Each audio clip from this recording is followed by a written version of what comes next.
जय हिंद दोस्तों, मैं एमजेड खान स्टडी सेंटर के यूट्यूब चैनल में आपका स्वागत करता हूं। दोस्तों, अभी तक की मैंने जो यूट्यूब पर वीडियो अपलोड किए हैं वो मैंने लगभग चित्रकला से संबंधित बहुत सारे वीडियो डाले हैं। कुछ ऐसे वीडियो हैं समकालीन वाले भी हैं, कुछ ऐसे वीडियो हैं जो स्थापत्य कला पे भी हैं, कुछ ऐसे वीडियो हैं जो मैंने लगभग हर शैली पर वीडियो डाले हैं। कुछ ऐसे वीडियो हैं जो पाश्चात्य कला पे मैंने वीडियो डाले हैं। तो आज जो मैं वीडियो अपलोड करने जा रहा हूं, जो मैं वीडियो आप लोगों के सामने बना रहा हूं, वो बहुत ही महत्वपूर्ण वीडियो है और मैं चाहता हूं कि इस वीडियो को अंत तक देखें और आने वाले समय में जो कला से संबंधित जो भी एग्ज़ाम हो रहे या अदर एग्ज़ाम में जो आर्ट एंड कल्चर से क्वेश्चन पूछे जाते हैं उसके लिए बहुत ही उपयोगी ये वीडियो आप लोग के लिए होगा। मैंने जैसा कि सामने मैंने लिख रखा है शेषुनाग वंश की मूर्ति कला पे आइए आज हम आपको वो जानकारी देंगे जो थोड़ा से अलग हट करके होगी और आने वाले समय में आपके लिए बहुत ही फायदेमंद रहेगा। तो शेषुनाग वंश यानी हम कह सकते हैं कि शेषुनाग वंश है या इस वंश को कहते हैं हर्यक वंश। क्या कहते हैं? इस वंश को हर्यक वंश कहते हैं। आप ये जान लें कि सिंधु सभ्यता में जो मूर्तियां मिली हैं वो मूर्तियां लगभग खंडित अवस्था में ही मूर्तियां प्राप्त हुई हैं और वो मूर्तियां अधिकतर सूक्ष्म आकार की मूर्तियां मिली हैं और उस मूर्तियों के बारे में अभी भी मामला संदिग्ध है। इसलिए है क्योंकि सिंधु सभ्यता की अभी भी भाषा या अब लिपि पढ़ी नहीं जा सकी है।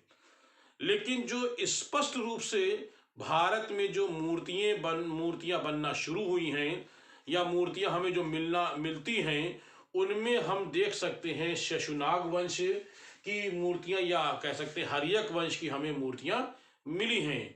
ये पूरी समूची मूर्तियां मिली हैं, ये जो है काफ़ी बड़ी मूर्तियां मिली हैं। तो इस तरह से एक मूर्तियों का जो क्रमबद्ध इतिहास की जो शुरुआत होती है वो हर्यक वंश ही होती है या शेषुनाग वंश से होती है, जो मैंने आपको लिखा हुआ है। तो सबसे पहले हम ये देखते हैं कि जो सबसे पहले शेषुनाग वंश की जो मूर्ति मिली है वो है हर्यक वंश या शेषुनाग वंश के शासक जिसका नाम था अजातशत्रु। क्या नाम था? उसका नाम था अजातशत्रु। ये शेषुनाग वंश का शासक था और ये महात्मा बुद्ध के समकालीन था। ये किसके समकालीन था? ये महात्मा बुद्ध के ये समकालीन था। ठीक है, महात्मा बुद्ध के ये समकालीन था। तो अजातशत्रु की हमें एक मूर्ति मिली है मथुरा से। कहां से मिली है? तो इस हमें अजातशत्रु की मूर्ति मिली है मथुरा से। ठीक है, इसकी मूर्ति अजातशत्रु की मूर्ति कहां से मिली है? मिली है इसकी मथुरा के ध्यान रखिएगा परखम नामक गांव से। कहां से? परखम नामक गांव से। ध्यान रखिएगा मैंने क्या लिखा है? मैंने लिखा है कि अजातशत्रु की मूर्ति जो है मथुरा के परखम नामक गांव से हमें मिली है। ठीक है, तो अब क्योंकि ये मूर्ति मथुरा के परखम से मिली है इसीलिए इस मूर्ति को कहा जाता है परखम की यक्ष मूर्ति। क्या बोलते हैं इसको हम? इसीलिए इसको बोलते हैं परखम की यक्ष मूर्ति। ध्यान रखिएगा अजातशत्रु की मूर्ति को इस मूर्ति को परखम का यक्ष, इसे मूर्ति को परखम का यक्ष भी कहा जाता है। ध्यान रखिएगा इसे परखम का यक्ष भी कहा जाता है। इस मूर्ति को जो अजातशत्रु की मूर्ति है कहां से मिली है? तो आप कहोगे मथुरा से मिली है। मथुरा के कहां से मिली? तो मथुरा के परखम नामक गांव से मिली है। ठीक है, इसीलिए इसको परखम का यक्ष मूर्ति के नाम से भी जानते हैं। ये मूर्ति लगभग आप बता दें ये फिर मूर्ति लगभग 9 फीट ऊंची है। ये कितनी है? ये 9 फीट ऊंची मूर्ति है। ध्यान रखिएगा, ये मूर्ति कितनी है? 9 फीट ऊंची मूर्ति है। और वर्तमान में ये जो मूर्ति है, वर्तमान में ये मूर्ति मथुरा संग्रहालय में ये सुरक्षित है। ध्यान रखेगा, ये मूर्ति कहाँ है? तो कहेंगे मथुरा संग्रहालय में सुरक्षित है। अब एक बात दिमाग में आती है और आपके भी दिमाग में आना चाहिए कि ये मूर्ति क्यों बनाई गई, क्या बनाने का कारण था, क्या रीजन था इस मूर्ति बनाने का। तो आइए मैं बताता हूं कि ये मूर्ति क्यों बनाई गई, किस लिए बनाई गई होगी। इस मूर्ति बनाने का, यानी इस तरह की मूर्ति बनाने का कारण तो जो ग्रंथों में लिखा उसी के आधार पर ही कहेंगे। तो एक लेखक है महाकवि भाष्य, ठीक है, लेखक है महाकवि भाष्य। महाकवि भाष्य का ग्रंथ, उस ग्रंथ का नाम है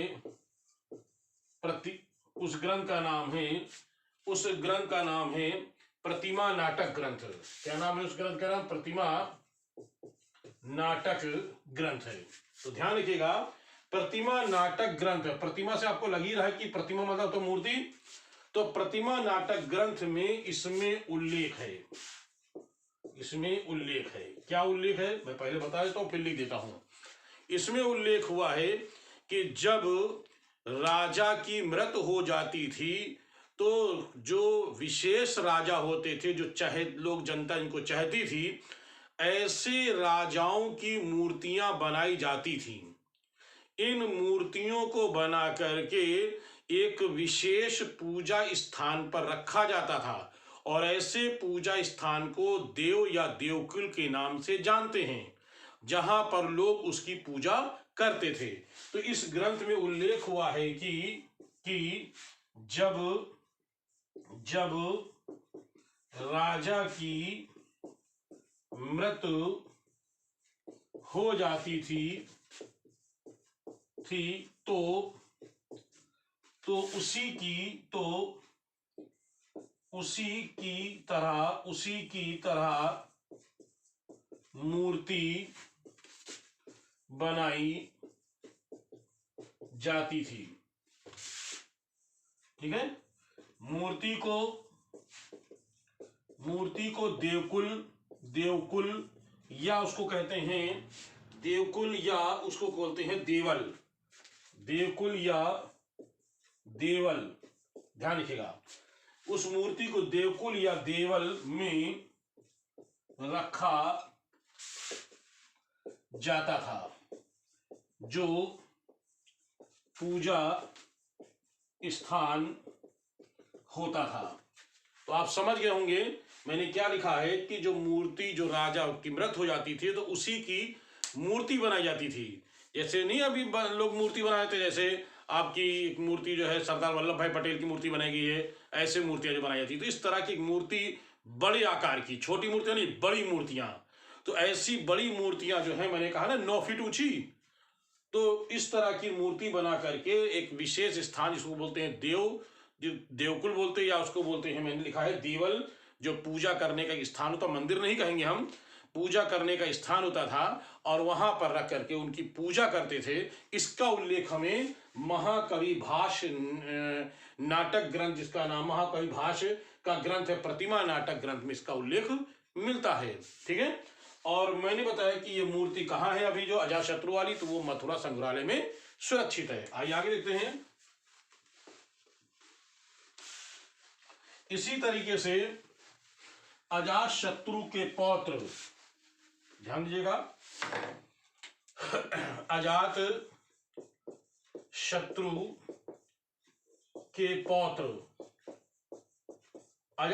के पौत्र जिनका नाम है अजउदयी। क्या नाम है उसका? नाम है अजउदयी, ये नाम है। ठीक है, इसकी भी मूर्ति बनाई गई। बनाई गई थी, कहाँ से मिली है, ये हमें पटना से मिली है। क्लियर है? कहाँ से मिली है, ये हमें पटना से मिली है। इसी तरीके से ये आपकी हो गई दूसरी मूर्ति हो गई। और तीसरी मूर्ति आपको जो मिली है वो अज उदय के पुत्र नंदीवर्धन। किसकी?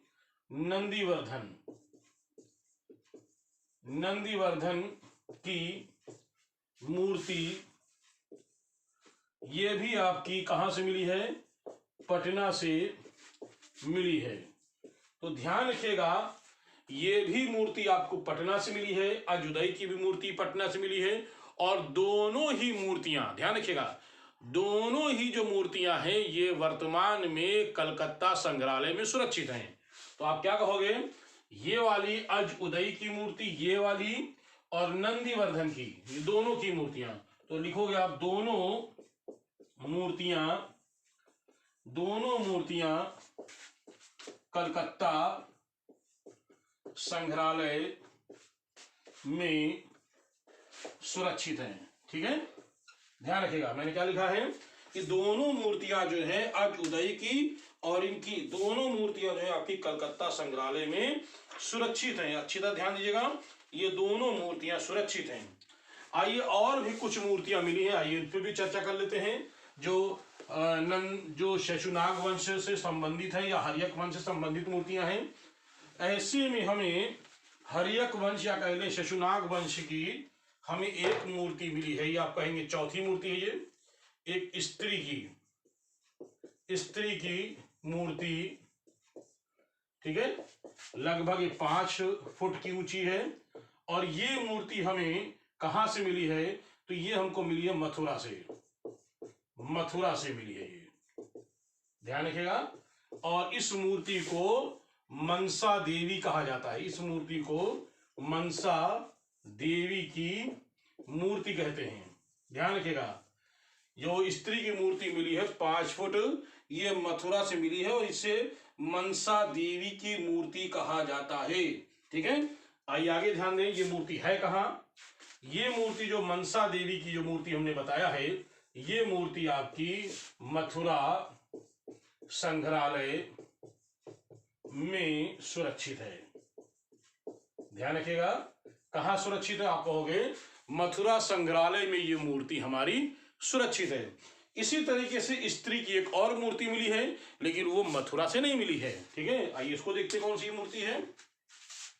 इसी तरीके से एक और मूर्ति मिली है, वो कहां से मिली है? तो हम कहेंगे एक और स्त्री की, इसको कहेंगे हम 5 नंबर। एक स्त्री की मूर्ति मिली है और ये मूर्ति 6 या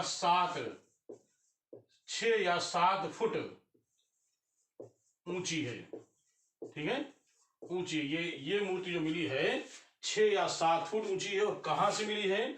ये मिली हमको कलकत्ता से। कहां से मिली है? सॉरी, ये मिली है ग्वालियर से। ग्वालियर के बेस नगर से मिली है। ध्यान रखिएगा, कहां इस मूर्ति सुरक्षित है? तो ये मूर्ति कलकत्ता संग्रहालय में। कहां सुरक्षित है? कलकत्ता संग्रहालय में ये सुरक्षित है। ध्यान रखिएगा, तो ये कहां सुरक्षित? तो कहेंगे कलकत्ता संग्रहालय में मूर्ति सुरक्षित है। ध्यान रखिएगा, पहली वाली स्त्री की मूर्ति मैंने अभी आपको बताया वो मथुरा से मिली, लेकिन अब मैंने कहा कि वो मथुरा संग्रहालय में ही सुरक्षित है। ये वाली मूर्ति कहां से मिली है? ग्वालियर के बेस नगर से मिली है। कहां सुरक्षित है? तो कहेंगे कलकत्ता संग्रहालय में ये मूर्ति हमारी सुरक्षित है। आइए एक और बात करते हैं, वो मूर्ति कहां है? एक और मूर्ति है जो इसी वंश की जुड़ी हुई है और उस मूर्ति का नाम है, ध्यान रखिएगा, एक और मूर्ति है नंबर 6 पे कहेंगे, वो है पुरुष की मूर्ति। और ये मूर्ति जो है वो लगभग 8 फुट ऊंची है 8 फुट ऊंची है पुरुष की मूर्ति। और ये मूर्ति कहाँ से मिली है? तो ये मूर्ति हमें मिली है मथुरा से, मथुरा के बड़ौदा गांव से मिली है। ठीक है। और कहाँ सुरक्षित है ये मूर्ति जो सुरक्षित है आप कहोगे ये मथुरा संग्रहालय में सुरक्षित है। ध्यान रखिएगा, ये पुरुष वाली जो मूर्ति है ये मथुरा के बड़ौदा नामक स्थान से मिली है और मथुरा संग्रहालय में ये मूर्ति सुरक्षित है। तो मैंने अभी आपको 5 मूर्ति हर्यक वंश या शेषुनाग वंश से संबंधित बताई है। एक अजातशत्रु की मूर्ति बताई है, इसके अलावा उसकी एक पौत्र की और उसके पौत्र के पुत्र की, इसके अलावा हमने 2 स्त्रियों की और एक पुरुष की, ये लगभग मैंने 6 मूर्तियां आपको मैंने बताई हैं। ये सारी जो मूर्तियां हैं वो हर्यक वंश या कह सकते हैं शेषुनाग वंश से संबंधित हैं। और ये मूर्ति जो है छोटे आकार में नहीं है, मैंने कहा फुट में है या फिट में है, ऊंची आकार की मूर्ति मिली है। और यहीं से मूर्ति की एक क्रमबद्धता या मूर्ति की एक इतिहास शुरू हो जाता है। तो इसी तरीके से आगे हम आपको और मूर्तियों पर आपको हम जल्द ही वीडियो आपको हम अपलोड करेंगे। फिलहाल जो नए लोग देख रहे हैं ज़रूर सब्सक्राइब करें, क्योंकि आप मेरे चैनल को सब्सक्राइब करोगे तो कला से संबंधित बहुत सारी जानकारी आपको जब आप उसको सब्सक्रिप्शन पे जाके देखेंगे तो बहुत सारे वीडियो ऐसे मिलेंगे जो आपके फायदेमंद के वीडियो होंगे। तो इसी तरीके से मैं आपको जल्द ही और वीडियो उपलब्ध कराऊंगा। तब तक के लिए आप लोग को जय हिंद।